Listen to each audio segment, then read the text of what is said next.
আসসালামু আলাইকুম, কেমন আছেন সবাই? আশা করি সবাই ভালো আছেন। আজকে আমি তৈরি করব লাউ শাকের বড়া, সেটা আপনাদের সাথে শেয়ার করব। তার জন্য আমি একটা বাটি নিয়ে নিয়েছি। এখন দিয়ে দিব বেসন, আর দিয়ে দেব হাফ কাপ পরিমাণ ময়দা। চালের গুঁড়ো দিলে ভালো হয়, কিন্তু আমার কাছে চালের গুঁড়ো নাই, এজন্য আমি ময়দা দিয়ে দিলাম। হলুদের গুঁড়ো, মরিচের গুঁড়ো, দিয়ে দিব জিরার গুঁড়ো, দিয়ে দিব মশলার গুঁড়ো। এখন সবগুলো শুকনা উপকরণ আমি একসাথে মেখে নেব।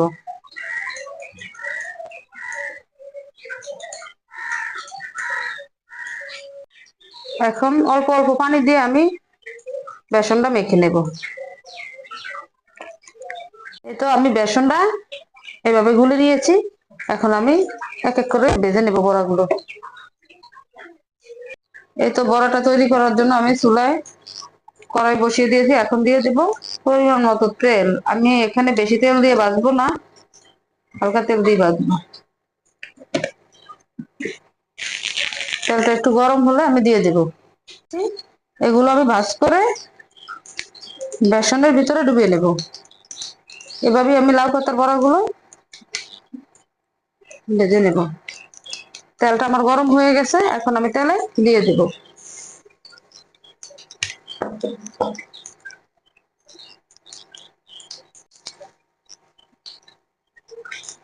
তো লাউ পাতার বড়াটা আমার এক পাশ হয়ে গেছে, আমি এখন উল্টিয়ে দেব।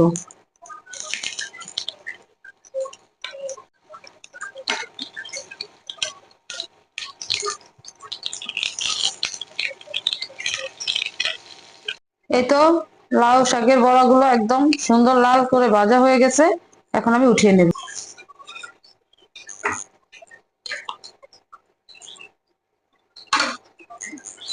লাউ শাকের বড়া আমার একদম হয়ে গেছে, এবং কত সুন্দরভাবে হয়েছে দেখেন। আপনারা দেখলে বুঝতে পারবেন, অনেক মসমসে এবং ভিতর অনেক সুন্দরভাবে হয়ে গেছে। তো দোয়া করবেন, ভালো থাকবেন সবাই, আর আমার বড়াটা কেমন হয়েছে আমাকে জানাবেন। আসসালামু আলাইকুম, ভালো থাকবেন।